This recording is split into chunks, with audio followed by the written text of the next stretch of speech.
This happened a few months ago back in the spring. It was that strange in-between period of my life. Just graduated, no real responsibilities yet, and way too much free time. I'd finished school a semester early, which seemed like a great idea when I was drowning in assignments. But once I actually had all this free time, I had no clue what to do with it. My full-time job wasn't starting until June, and most of my friends were still busy with classes or finals. So, until then, I was just floating, feeling like I was stuck in the gap between two phases of my life. It was actually really discomforting and made me feel worthless. I'm someone who always needs to be doing something productive, so just sitting around for days on end watching time pass was killing me. That's probably why I said yes when my mom asked me to check on my Uncle Rick's beach house. It was an easy favor. Drive down to Rehoboth Beach, make sure nothing was leaking or damaged, and do some small maintenance to save Rick the cost of hiring someone. Oh yeah, I should probably mention that I'm from Pennsylvania, and Rick's house is in Delaware, so the drive's not so bad, just a little over 2 hours. The house is massive, the kind that comfortably holds my entire extended family every summer. 25 of us packed into one place, playing games and drinking too much. Those two activities are honestly the only distinctive things about our family. This house isn't exactly on the shoreline, but it's not too far from the beach either. It's nestled in a quieter neighborhood, lined with tall beach grass and winding roads. Fast forward to some random day of the week that I honestly can't even remember. I think it was like a Thursday or something. I left in the late afternoon, which in hindsight was probably a dumb idea. The drive was pretty chill. When I got to the house, everything seemed normal. I made my way inside and ran through Rick's checklist. I checked the faucets, the breakers, and walked the property. Everything looked fine. To be completely frank, it felt strange being there alone. I'd never seen that house without miscellaneous board games sprawled about and crowds of family members noisily drinking. The silence was definitely the most eerie thing about it. The place felt abandoned or something. I'm sure all of you have that one place, be it a house or a restaurant or something else, that gets really rowdy when your whole family spends time there together. Now, try to picture that place empty and silent. Kinda spooky, right? Anyway, it was getting late, and I hate driving at night more than anything. So, I texted my mom to let her know I'd just stay overnight and head back in the morning. She told me that was a good idea, and reminded me to thank Uncle Rick for letting me stay there, which I did. I made myself some food, messed around on my phone for a bit, and then started washing up for the night. Usually during family gatherings, I'd get jammed into one of the smaller rooms on the 3rd floor, while other relatives got to claim the nicer, bigger rooms. I'm not complaining about the system at all. I'm just telling you how things tended to go. Since I had the house to myself that night, though, I figured I'd take advantage of it. The master bedroom on the 2nd floor has a private bathroom, a massive walk-in closet, and a ridiculously comfortable bed. The decision wasn't exactly difficult. I knew that's where I'd be sleeping. I climbed in around midnight and quickly drifted off. I don't remember what time it was when I woke up, only that something startled me awake.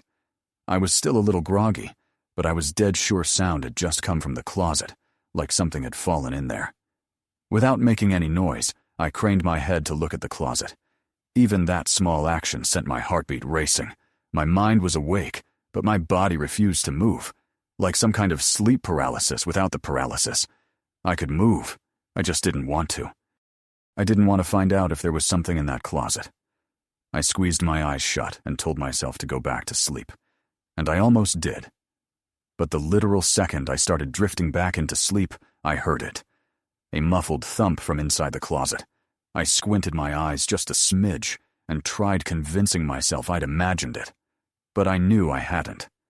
As if overcome by some invisible force, I laid there in complete paralysis, with no control over my body whatsoever. Not like before. This time it was real. I couldn't move even if I wanted to. Until that moment, I didn't truly understand what it meant to be frozen in place. I listened in horror as the closet door slowly creaked open. Through barely open eyes, I watched as a dark figure stepped into the room. It just stood there beside the bed, motionlessly watching me. Maybe 20 seconds passed, each second feeling impossibly long.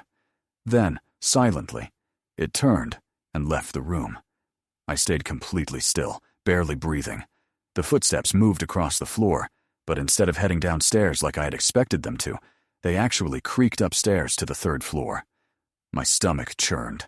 The only staircase led up. There was no exit from there. My mind was screaming at me to do something, but I was too afraid. I couldn't overpower a grown man. I had no idea if he was armed. The only thing I could do was wait. After a few painful moments in my own head, I worked up the courage to snap myself out of the paralysis. Quietly, I reached for my phone and dialed 911. As soon as the dispatcher picked up, I whispered as quietly as I could, telling them someone was in the house. I slipped out of bed and just as quietly turned the lock on the bedroom door. Then I waited. Minutes dragged painfully by until flashing red and blue lights illuminated the windows. I was actually kind of shocked at how quickly the police arrived. I ran down the stairs, threw open the front door, and nearly collapsed in relief when I saw the police. They didn't hesitate. They stormed inside, moving quickly through the house. I waited outside. It didn't take them long. According to them, the house was empty. I was in disbelief. I had heard the footsteps go up, and there was nowhere to go after that. So he must have still been in the house. There was no other explanation. The police insisted he must have slipped past me, that I was too freaked out to notice. I knew that wasn't true, but what could I say? The guy had vanished. I wasn't comfortable letting the police just leave, though, so I called Rick. Rick wasn't having it. He snapped at the police and told them to check again, and that my life might have depended on it. So they did. They searched again, more thoroughly this time. Rick told me to follow them and watch what they were doing, and so I did. The officers moved methodically, opening every closet and checking under beds, tapping at the walls like they were expecting something hidden behind them. They pulled back the shower curtain in every bathroom, double-checked the locks on the doors and the windows, and that's when they found it. One of the bedroom windows on the 3rd floor, the room I should have been sleeping in, was unlocked. One of them stood by the door while the other one went downstairs and stepped onto the back deck. I opted to go outside with the second officer, mostly because the thought of being locked in the house with some stranger sickened me. The officer shined his light around the property, but there was nothing out there. He started scanning the roof, and to my horror, his beam swept across something terrifying. It was him. It was that stranger that had been in the house. He was just sitting there on the roof. He was this disgusting-looking bald man in tattered clothing who looked like he hadn't seen a shower in years. The next hour was a blur. The cops communicated with each other, and they got the guy off the roof in cuffs. The police said he was probably homeless and squatting in the house for days, maybe longer. But when they asked him how he got in, how long he'd been there, and why he was hiding in the closet, he didn't answer. He just kept that eerie, vacant look like none of it mattered to him. He was in the back of one of their police cars shortly after that, and that was that. The whole thing was so crazy that it's still hard to wrap my head around. As much as I try, I cannot figure out why that guy had been hiding in that closet of all places. Maybe he heard me enter the house and hid in the first place he thought of. I still don't know how he got into the house. Rick doesn't either. It's impossible to get to the roof from the ground, so I feel like that explanation is pretty illogical. The rest of my extended family has been insisting that Rick ups his home security, but he's refused every time for reasons I can't explain. The thought that, had I been sleeping in my assigned bedroom, that night might have ended very differently. My buddy Mike has a beach house on the Jersey Shore. Calling it a beautiful property would be an understatement. It's magnificent. Or at least as someone who never came from much, that's what it feels like to me. I obviously don't know the history too well. It's not my family's house after all. But from what I do know, that house has been in their family for generations. Mike's grandparents had been trying to use it as their permanent place of residence for the longest time. But unfortunately, they recently passed away. Without anyone living there anymore, the house is dormant most of the time since most of Mike's extended family lives on the West Coast, and his parents are too busy to make good use out of it. The upside to an otherwise sad situation, though, is that Mike is essentially allowed free access to it whenever he wants. I'm pretty sure it was Mike's dad's intention to rent the house out to try and make some extra cash, but as far as I know, the gears aren't exactly turning on that one. It's not exactly an easy task to find someone willing to rent out a beach house during the off-season, so you can't really blame the guy. It was sometime in mid-July when Mike hit me up and asked me if I wanted to come down for the weekend. He didn't have to twist my arm. I had nothing going on, and the thought of kicking back at a beach house, especially one that was nice, was an easy yes. His plan was simple. We'd hang out, maybe hit the beach during the day, then head to the boardwalk at night, and just enjoy the shore for what it was. It wasn't some crazy party weekend or anything like that, just a chill escape from the usual. And honestly, I was looking forward to it. Mike and I live pretty close together, so he was going to pick me up and drive me down with him. That Friday, I packed a duffel, threw it in his trunk, and the two of us made the drive down. The first night was chill. We got in sometime around 6 auto, dropped our stuff off in the upstairs bedrooms, and settled in. The house has that cozy, slightly musty beach house smell, like a mix of salt air and old wood. Not in a bad way, more like history. You could tell it's seen decades of family summers. After grabbing a quick bite from a sub shop nearby, we decided to walk the beach for a bit just to take in the evening. Mike brought a couple rods with him, so we figured we'd try our luck fishing for a while. It wasn't really about catching anything, though. It was more about being out there. At one point, we stumbled across a pair of girls about our age. They were walking barefoot along the shoreline, and Mike, being Mike, struck up conversation right away. They were local, or at least semi-local, and it turned into one of those low-stakes, slightly flirtatious interactions that happen naturally when you're young and on the beach at night. We got their numbers, and they continued their walk while we continued fishing. There were still a good number of people around since it was peak season, but Mike knew all the quiet pockets. Private beach access, tucked away paths through dunes, little spots between houses where the lights didn't reach. We ended up finding a nice stretch to ourselves, where the only sound was the water and the wind. It was the kind of night that made you forget about real life for a bit. The next morning, we woke up around 9 and decided to go for a run along the boardwalk. It was already warm out by then, but there was a breeze coming off the ocean that made it bearable. We weren't doing anything crazy, just a couple miles to get the blood flowing. Mike's a pretty active guy, and I've been trying to stay in shape, so it felt good to move after a night of lounging around. The rest of the day kind of slipped by without us noticing. Later that evening, Mike floated the idea of hitting a few bars in Seaside, but we were both wiped. Even though the idea sounded fun in theory, the thought of waiting in line and yelling over music didn't really line up with how our bodies felt after a full day in the sun. We ended up crashing kind of early instead. Sometime after midnight, I woke up to a shrill, piercing beeping. At first, I thought it was part of a dream, but after a second or two of lying there in the dark, I realized it was real. It sounded like a smoke detector. One of those sharp, high-pitched alarms that cut straight through your skull. I threw myself out of bed and started scanning my surroundings in an effort to pinpoint where the beeping was coming from. It didn't sound like it was coming from my bedroom or anywhere else on the second floor. After focusing for a few more seconds, I got the impression that it was actually coming from above me. Without thinking, I yanked the bedroom door open and made a beeline for Mike's room. With both hands, I jolted him awake and told him to follow me. He immediately caught on to the situation and hurried after me, not even bothering to put a shirt on. As if our lives depended on it, the two of us bolted up the stairs, completely unsure of what we'd be running into. The third floor was mostly dark, except for a little bit of moonlight leaking in through the window at the end of the hallway. We flipped the lights on and started scanning the space, still expecting to see or smell something burning. But there was nothing. No smoke, no flickering lights, no signs of a fire at all. Actually, it was baffling.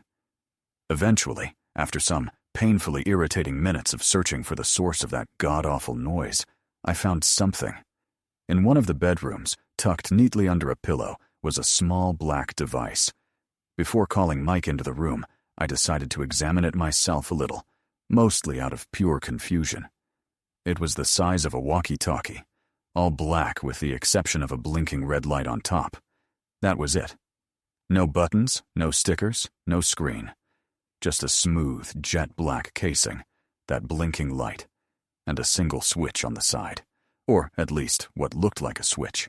I flipped it off, and the beeping stopped immediately. Mike entered the room at the same time. His eyes flicked from the bed, to me, to the device in my hand. Neither of us said anything at first. We locked eyes, and I can tell he was just as confused and just as scared as I was. After a few more seconds of silence, he asked me if I had ever seen that black thing before. I said no, and asked him the same, to which he also said no. For the next hour, we tried figuring out what that thing was, how it had gotten there, and what had triggered it. But no answer we came up with was satisfying. Mike swore none of his family members had been in that house in ages, and I believed him. I mean, why would he lie about that? Plus, who the hell would put that thing in their own home? You might think it was for safety or something, or maybe a substitute for a faulty upstairs smoke detector. But again, there was no fire, so it hadn't even prevented any emergencies. And then, the matter of how it had gotten triggered in the first place, that was the scariest part about the whole thing. We were sitting in Mike's room in the dark when I had a crazy thought. I couldn't believe it hadn't occurred to me until then. The switch. I pulled out the device and very quickly flipped the switch on and off. And you guessed it, the shrill beeping started up again and stopped as soon as I flipped it off. Both of us froze and Mike whispered, "Oh my God." The thought hit us both at the same time. The only way to operate the device was by hand. Someone else was in the house. We didn't waste any time. Mike dialed the police while I locked the door, barricading it as best I could. We waited for what felt like forever, and finally the police showed up. We quickly made our way downstairs to intercept them. After giving them a very brief description of what was going on, they did a full sweep of the house, while we waited outside by the front door, per their instruction. When they finally came back downstairs, what they told us was horrifying. Apparently, every single window on the third floor was wide open, even the bathroom windows. And it wasn't just that. The beds were flipped, drawers were pulled out of dressers, and everything was on the floor. The room where I had found the device looked completely ransacked. Even though it was nice and neat when we searched up there, I felt like I was losing my mind. And so did Mike. But after being escorted upstairs by the officers, we had no choice but to accept the reality. The officers didn't find much else. No one hiding. No prints. No weapons.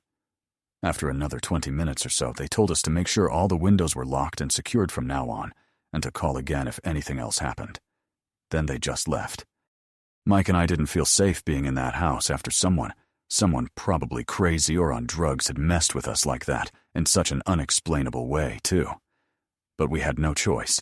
We told ourselves we'd sleep there the rest of the night and leave early in the morning. And that's what we did. Luckily, whoever had been in the house must have left because nothing else happened throughout the night. There are still parts of this night I can't explain. And I can only imagine what Mike must be feeling.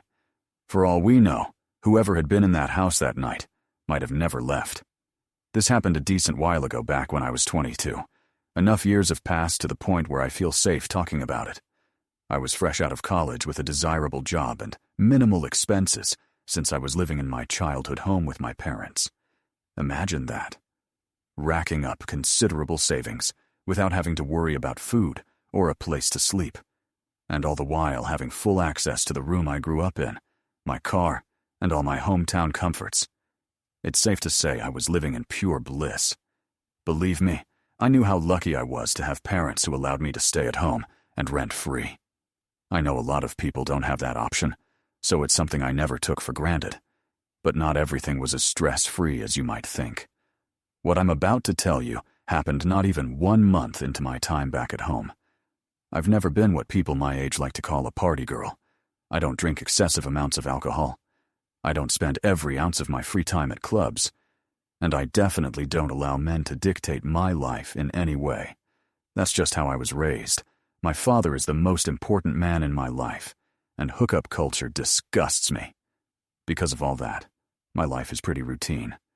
Wake up, satisfy my caffeine addiction, go to work, go to the gym, read a bit of my book at home, mess around on my phone, and go to sleep. Weekends are for hiking, mini road trips, board games, and whatever else I decide I want to spend my time doing.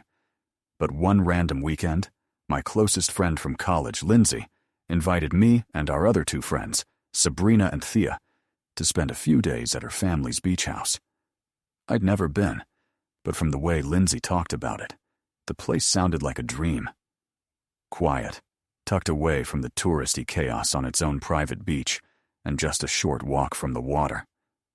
To put it bluntly, Lindsay's family is loaded. I think both her parents were neurosurgeons, so I had a feeling her beach house would be insane, and I was far from disappointed. When I first laid eyes on it, I was a rook. Look, I'm no architect, but I know a modern-style house when I see one. And Lindsay's must have been ultra-modern, because it looked more like a covert military safe house than a personal home. I'd love to show you guys pictures of it. Believe me, I've got plenty. But out of respect for Lindsay's family, I think that would be in really poor taste, even if what I'm about to tell you didn't happen. The four of us unloaded our stuff and decided where we'd be sleeping. Lindsay obviously had enough individual bedrooms for all of us to occupy. But what would be the fun in that? Instead, the four of us stayed in the same room, one of the kids' bedrooms, that had 2 sets of bunk beds and its own attached bathroom. We'd been staying there 3 nights, which in my opinion is the perfect amount of time to spend, coupled up with anyone other than your family.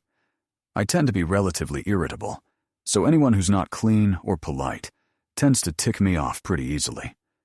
Not that any of my friends are, but you know how it is. I know I told you about my relatively boring lifestyle already, but if there was a time to drink, it was that weekend with my friends, so I definitely planned on letting loose a little more than I ordinarily would. We wanted to keep the first night pretty chill, though, so we walked down to the private beach connected to the house and sat in the sand, stargazing. The four of us were drinking White Claws and listening to house music on Sabrina's speaker when we noticed something in the distance. It was this faint flickering light emanating from somewhere further down the shore. The four of us quieted down a bit and watched the light flicker on and off. The sight was kind of hypnotic, as eerie as it was. After a while, it became clear that the light was swinging back and forth like a handheld flashlight someone was walking with. And soon after, we realized that's just what it was. It looked like 3 or 4 people casually walking in our direction, not running or stumbling or moving strangely, but strolling at a leisurely pace. As they got closer, we started hearing the sound of laughter, which caused all of us to relax a bit. Considering how late it was most likely just a group of teenagers, or even people our age. They must have noticed us, because at some point, one of them yelled out, "Hi," in a friendly voice. It was a guy's voice, and he sounded around our age. Thea yelled back, and we made some small talk while they made their way over to us. As they approached, we could see that it was a group of 3 guys who looked maybe a year or 2 older than we were. They all had that typical beach boy look, which I could tell right away my friends were digging, especially Thea. She's a bit crazy when it comes to guys, so I can't say I was too surprised. She knows how I feel about her lifestyle, so it's not like I'm saying anything crazy. To be fair, she is dropped dead gorgeous, and I've never seen a guy not take a liking to her. The guys sat down with their beers, and the 7 of us continued drinking. It was actually a really great time. The guys weren't overtly flirtatious, but they weren't boring either. Fast forward an hour and several drinks later, and they ultimately invited us back to their place. Personally, I was exhausted, and was leaning towards going to sleep, but I could tell all 3 of my friends wanted to continue hanging out with the boys, especially Thea, of course. I decided not to spoil everyone's fun and called it a night for myself, telling my friends to go on without me. There were only 3 guys after all, and I had no intention of hooking up with anyone that night. I walked back towards Lindsay's house while the 6 of them walked along the beach, presumably towards wherever the guys were staying. I washed up and went to bed. Sometime after 3 in the morning, I woke up to a FaceTime call from Lindsay, which was confusing since she should have either been home by then or asleep next to one of the guys. I answered her in a groggy voice, and what she said woke me up instantly. She basically screamed into the phone that Thea and Sabrina had been kidnapped, and I needed to get her car immediately. Her words were like a bucket of ice-cold water being splashed across my face. I've never felt a more intense sense of fear and adrenaline. I didn't waste a second. My hands were literally shaking as I quickly threw on some clothes and sprinted down the stairs. I asked her why she had called me instead of the police, and she reassured me that she already had. She told me to stay on the line as she walked me through it. With her instruction, I managed to open the driveway gate, find her car keys, and speed out of there in a matter of minutes.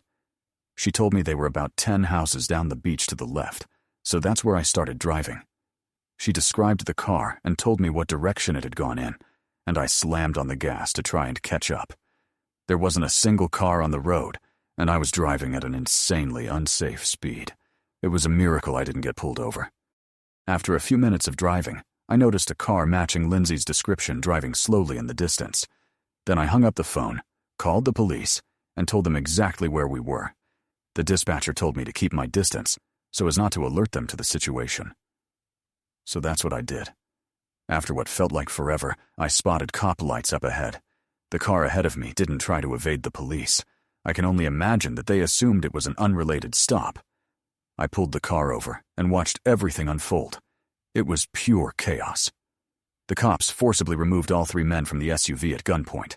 They put them in cuffs and escorted them back to one of the cruisers. Then one of the officers walked over to the trunk of the car and pulled it open to reveal both Thea and Sabrina bound, and from the looks of it, pretty badly bruised. As horrifying as the whole experience was, it was nothing compared to the sequence of events told from their perspective. All 3 of them were comfortable with me writing this. By the way, we're still close in contact. So I obviously asked them, but none of them wanted to write it themselves, and for good reason. To keep things short, after I went to bed, they all continued drinking. Lindsay is the only one who remembers things clearly, since she was trying to be at least a little responsible, given it was her family's house we were staying in. At some point, the guys Thea and Sabrina were with suggested they all go to bed. So, the 4 of them split off while Lindsay told the 3rd guy she was going home.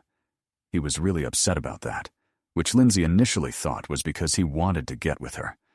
She told him she would have been down, but had to watch her house, and he got angry. They yelled at each other for a bit, and he ended up telling Lindsay to get the hell out of his house and never come back, which she was more than happy doing. Halfway home, though, she realized she had forgotten her purse. So she went back to get it. That's when she saw the guys throwing Thea and Sabrina into the back of the car before driving off. She called the police, then me, and that was that. Thea's parents are both lawyers, and they jumped through dozens of hoops to do 2 things. Keep the event as far away from the public sphere as possible, and make sure those guys got maximum prison sentences. They accomplished both. Turns out the house they were staying in didn't even belong to them. It was owned by some random old couple who were on vacation in a different country. That, plus the slew of other crimes they were charged with, put them away for a long time. Although I still think there's no sentence long enough that can properly compensate for what they did. As much as I hate admitting it, this traumatized me for years. I couldn't do beaches, late nights, or talking to strangers, no matter how harmless they seemed or how safe a situation felt. I became antisocial and drifted away from the girls for a little. But luckily, that's since changed. I can't even begin to imagine how this incident affected Thea and Sabrina. Part of me feels like not remembering anything is a blessing in disguise. I think the craziest part about the whole thing is the fact that, had I not gone home, I might not have been able to reach Lindsay's car in time. And had it not been for that, the police may have never found those guys' car.